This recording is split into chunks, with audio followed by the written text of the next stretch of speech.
I want to talk about the challenges of network migration from a business perspective and what that entails.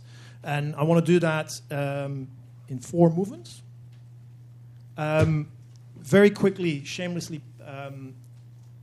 plug my own company, Accenture, and why we think that we have a right to be here. Then have a look at what is driving the industry today, the cable and the telco industry and the network industry in general to look at network migrations. Then share with you a few of the lessons that we've learned from the work that we've done with operators worldwide, and then some points of view on the supporting capabilities, and round it off nicely. So first of all, Accenture, this is the kind of slide we love. But basically what it says is, we are a big company. We do about 30 billion worldwide. About 6 billion of that we do with what we call CMT, so comms, media, and technology companies across the world. We are organized then across industry, but also functionally. We have our strategy and digital practice, which is classical consulting. We then have our technology practice, which is systems integration, and we have our operations practice, which is basically business process outsourcing. And today we're bringing those together for our clients to solve their problems. Now, most people know us in 1 or 2 of those domains. Some people know us as a systems integrator. Some people know us as a consulting organization. Some people know us as a business processing organization. What people don't see us generally is as an organization that operates in the network space. In networking, we would see hardware vendors, big and small, whether it be an Alcatel-Lucent or an Ericsson. But we as Accenture, we always have to justify our position a little bit. So here goes. Accenture's always been present in the network space. Originally, mainly around OSS, because that was a very logical extension of our IT space. But from that, we've grown into network operations, and we now do network optimization, provisioning, assurance, network engineering for a number of customers. And the reason why we do that was, I think, very well put in an article by Light Reading, where the CEO of Light Reading was at Mobile World Congress and met with John Chambers of Cisco. And John Chambers of Cisco said, well, the biggest competitor or biggest area of competition that they see going forward is what they call the light box space. So he sees networking going through the same evolution that computing went, say, 10 years ago. 10 years ago, computing was about big servers that were built for specific purposes and had specific hardware and software configurations. And you had, next to Intel, or the Wintel configurations, you had the Suns of this world and the IBMs of this world. Big fridges that run very custom. Today, network world is still very much like that. You have Cisco, you have Huawei, you have NSN, you have Alcatel-Lucent, big, basically black boxes with big maintenance contracts on the back. And yes, you can look into it, but you can't change a lot. And that today is changing as we see what's now fancifully called SDN and NFV, but basically people taking computers, loading open source software on that, and building networks and routing capabilities on that. So basically, your networking is going through the same evolution that computing went from, custom Sun boxes to Wintel standardized boxes, and basically breaking up that whole ecosystem. And networking is going through that same phase. And if you'd see that as an assumption, then you have to say, well, from this being a closed world, which is essentially single vendor, this will become a multi-vendor world where the ability to integrate and patch together across those hardware components is going to be important. And that's where we as Accenture think, aha, our systems integration capabilities are are of interest here, and this is where we want to move to. And that's the kind of strategic direction that we want to go to. And you'll see that in the press and everywhere else. For example, we have signed a collaboration agreement with Alcatel-Lucent to work on a number of opportunities, and we are progressively expanding our presence in this. And so part of that is to look at network migrations, and that will be the end of my pitch for Accenture. But so network migrations is one of the areas that we look at. When we talk about network migrations, we talk about large-scale concerted efforts to move away from a legacy platform all the way through in the network, so from the core platform all the way to the axis, moving away from that and moving to a next-generation platform. Right? The area where this is mostly seen is PSTN, from moving from PSTN to some kind of IMS or VoIP platform, but we also see it, in ATM networks, we see it in transmission, we see it everywhere. And the interesting thing is, why is that happening now? Because specifically fixed infrastructure businesses, whether they be cable or telcos, are about asset squeezing, right? The logic is, we've poured all this money into the ground, now we're going to stop spending any money, and we're going to try and drive as much revenue from that, because every additional dollar of revenue that we keep or maintain on that is pure profit. And we'd rather have that than pour some more money into a better idea later on. So that's been the dominant paradigm. Do you still hear me? Yeah, okay, cool. I once had this and said, do you still hear me? And somebody back said, yes, but that's okay. So anyways, so asset squeezing, and that's the dominant paradigm. And if you look at it in the industry in general, it's been very successful at that, right? So here's an example. This is one of my favorite personal analysis around PSTN, so maybe less relevant for this audience, but bear with me, where we looked at the evolution of voice minutes consumed and the evolution of PSTN revenue. So on the left-hand side, we see the voice call minutes in PSTN. They have dropped 35% over 5 years. So we call over fixed line about a third less than we did 5 years ago, which is enormous, right? At the same time, fixed line PSTN-related revenue has only declined by 18% over that same period, right? So that means that telcos in general, or people who operate voice networks, have pulled off a fantastic trick, because while we consume less of this stuff, we're actually paying more for it, right? Which is, from an economic point of view, a fantastic trick to pull off. Because usually, if you are in a declining revenue business, prices start to erode, but not in this case. So that's really fantastic, and that's really great. However, there is a time limit to the extent that you can play this game, and that's kind of illustrated here. The bottom line is the kind of the effective price per minute that you now pay on your fixed line. That basically has increased by 25% over the last 5 years. So quite an increase to kind of keep that slope from dive bombing.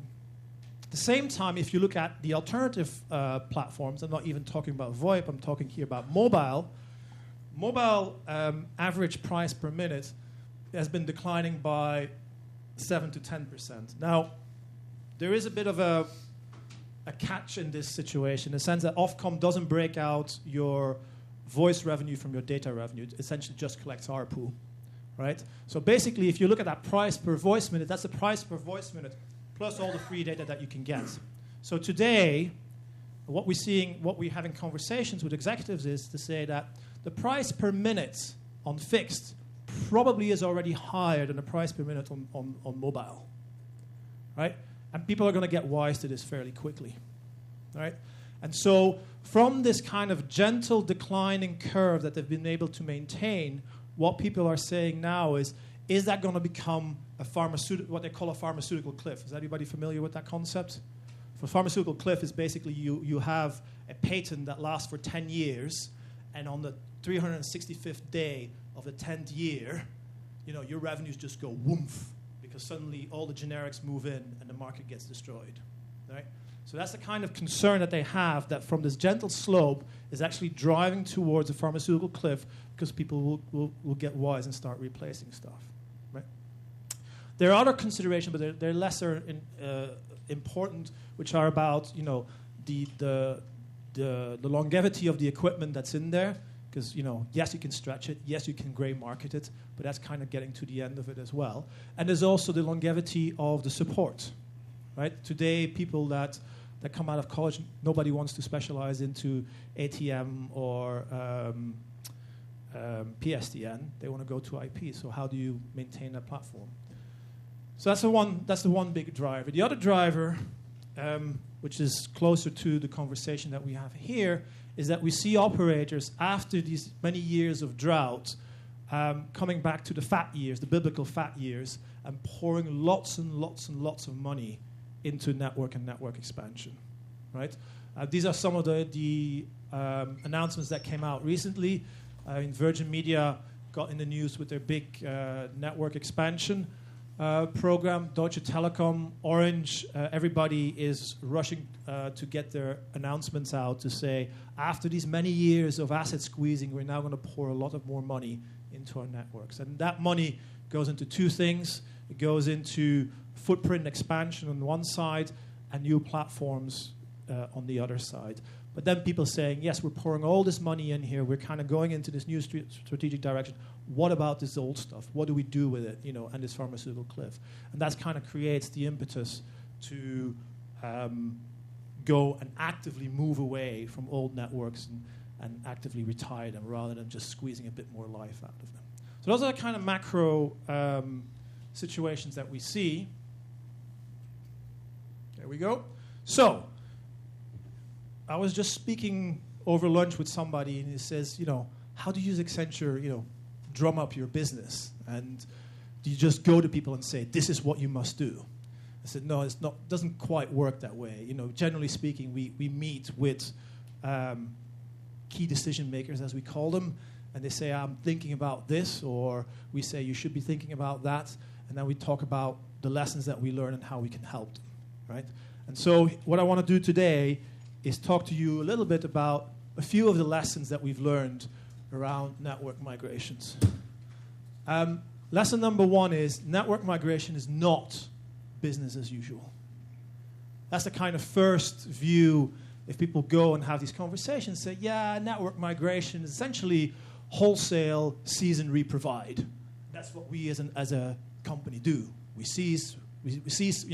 provide services, we assure services, we build services, and then we see services. So how hard can it be, right? So we say it can actually be very hard because, yes, it's a seize and a reprovide, but it's a seize and reprovide. It has to be done seamlessly. And if stuff falls between the cracks in between, not a lot of stuff has to fall between the cracks for it to cause great upset.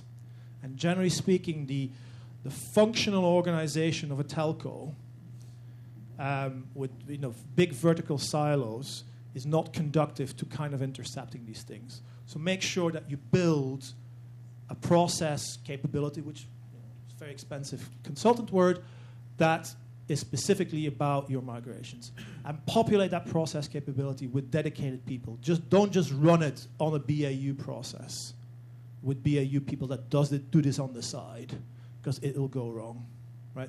The question then becomes okay, if you assume that your network migration is only for a few years or a few months, whatever, does it make sense to scale up those people within your own organization, or do you go to an outsourced organization? And we as Accenture will say, well, outsource it to us. We'll have a BPO capability. We have people who can do this for a living. Offshore, do it with us. That's one option that is to be considered. But the key is, by God, just don't slide it in as just another workflow in the existing processes, because it will go wrong. Second point is network migration is not a network problem. It is a business problem. And this is kind of like inspired by the hype curve from, I think it's Gartner, isn't it? Right? So this is our migration hype curve. And generally, how do migrations start? Somehow it makes it, driven off the back of these big, announcements. The people go out to the market. We're going to build some new stuff, and the CEO gets really excited. And the CFO, somebody else whispers in your ears, yes, there's all this old stuff that we need to get rid of as well. Okay, make it happen, right? And he looks around the boardroom and says, CTO, you do networks, don't you? Yeah. Okay, right. You manage a network, the network migration. And it's his to carry home. And so generally speaking, what we then see is some initial successes are booked, right?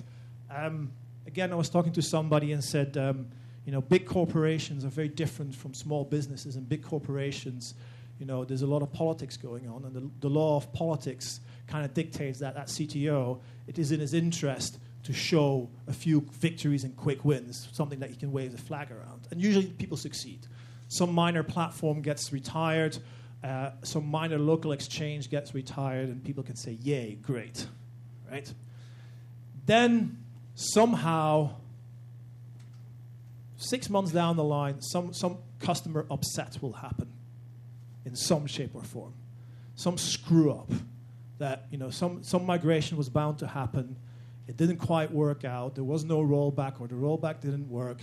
And suddenly, a whole swath of customers or an important enterprise customer has been without service for 4 hours, 5 hours, whatever, right? The big brouhaha, right?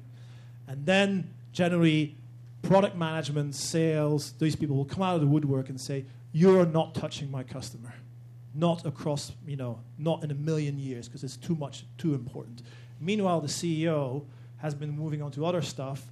The sales guys get his ear and say, don't move. And the program kind of withers away.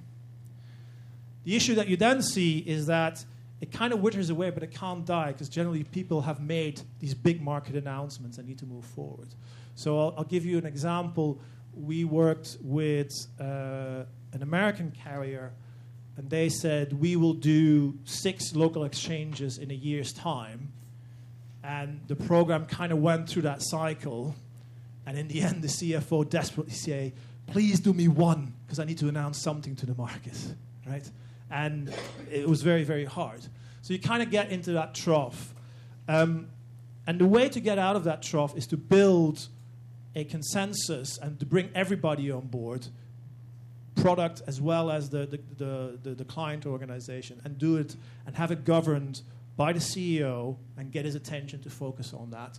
Here it's kind of like miraculously, you go from 1 superhero to 3, but that's a step that you have to go through, and there's a lot of toing and froing that happens through that. And once you do that and you combine that with your dedicated organization, you have an ability to dig yourself out of a hole. So those are kind of, so that kind of brings us to the view of, okay, you have to go to 3 dimensions, which are products, customer, and network. And notice I've put network at the back here. And that's not by accident. So the first aspect is the product strategy. The first step that we say to people is, when you want to migrate off a platform, and it's always surprising how often this happens, is try to understand how many products are being supported from that platform. Because generally, nobody really knows, right? So go, and it's a long tail problem. So we had a discussion with a Dutch telco who kind of found out that their PSTN network was being used to man lines that alarm the dikes.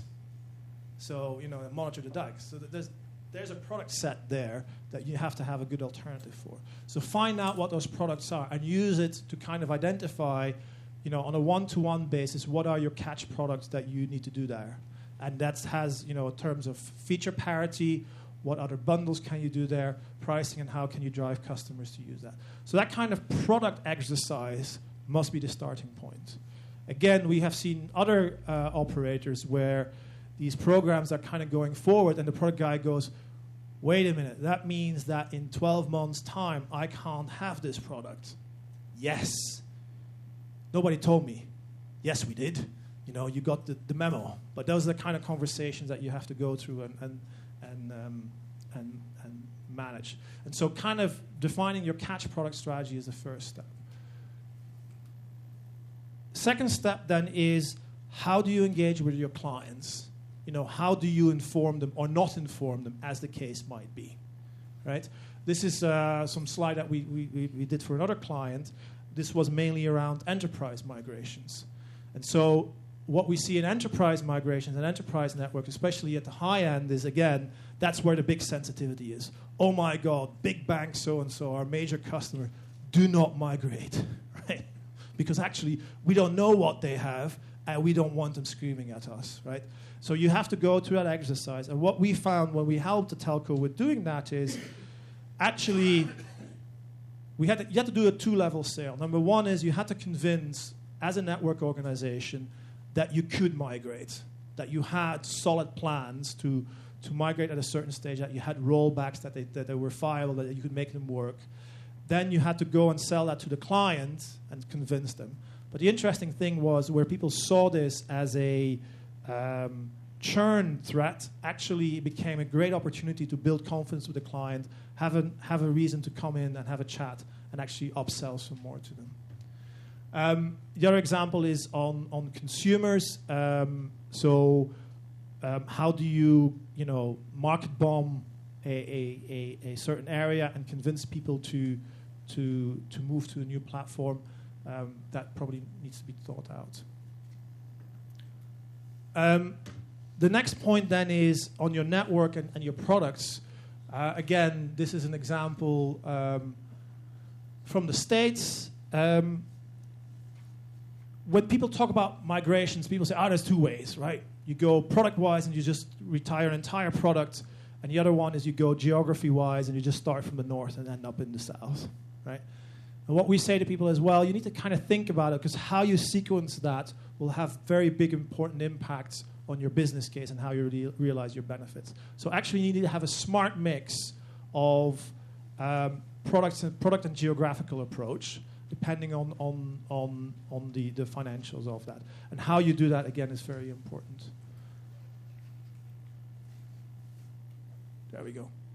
So that's kind of some of the key lessons. Now, what are the kind of, again, consulting speak, capabilities that you need for this? Capabilities is an expensive word for things, that you should be able to do. The first one is data. So if you believe that migrations is a question of coordinating between network, product, and customer, then you have to be able to have an integrated view of that, right? Which customers are where and what are they using, right? And you'd be surprised how difficult it actually is to get that perspective in a telco. Because you have all these various data sources. You have your provisioning data, you have your inventory data, you have your billing data. And we did an exercise for a US company, and we said, okay, we're going to try and match all those things to kind of get that integrated view so we can start driving a sensible migration program off that. And we came to a view that the maximum overlap we could find was 50%. So actually, telcos don't really understand what they have or how it all fits together. There's a bunch of other sideline benefits that you can then drive off that. You can use that to drive cost assurance, revenue assurance initiatives, and stuff like that. Those are secondary, but the primary is to get to that integrated view. And so, for example, we are doing work with an Asian operator who came to us and said, okay, we're going to mass migrate all this network from A to B, and what we need is a bunch of people to manage fallout. Because we know the information is going to be incorrect, we're just going to ram it through the machine, and there's going to be lots of fallout, and just people are going to be under there and capture that. And what we said to them is, look, we will invert that proposition, and we will do something whereby we will reduce the fallout by cleansing and correlating the data and discovering what is on your network, working with our partners. And then, we will do that, cleanse it, and then have a much cleaner data set, put it through the sausage machine. Your fallout will be much less, and actually you will, change the balance of spend. And that's actually an entire value proposition. It's not about the execution of a network, it's just about getting to the clean data. And so the way we do that is we combine a bunch of big data tools with people capabilities, and we take all the data, put it in a big coffee grinder, and work it through and correlate it, right? The interesting thing here is that it's not just a question of people and it's not just a question of tools. The two have to work together. And the most important thing is the kind of learning curve or tribal knowledge that you develop.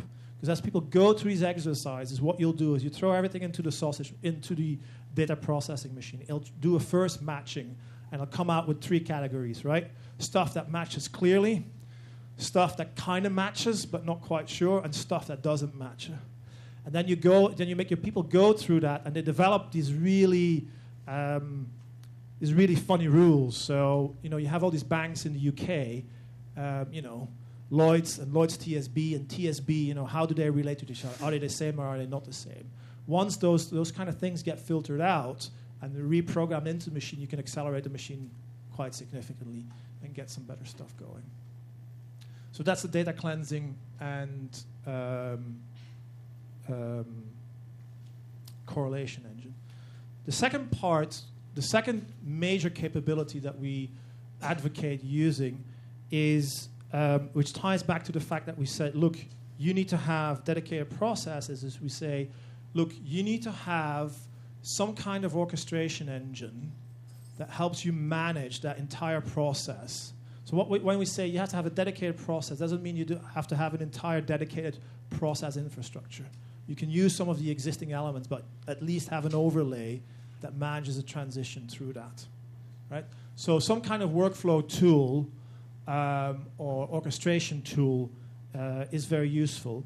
And then on the back of that, you can then drive reporting and program management that can give you a view of the migration in the same way that you get a view of your provisioning or your assurance activity. And you can SLA it and you can track the progress of that. And that's the second key capability that we see.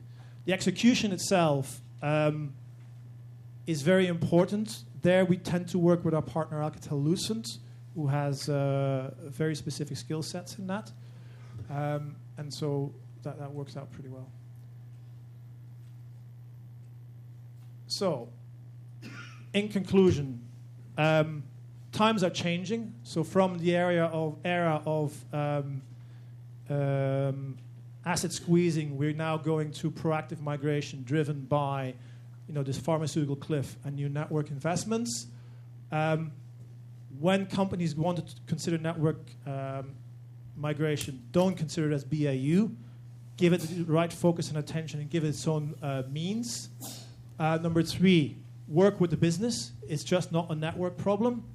And then the key capabilities of data correlation and orchestration.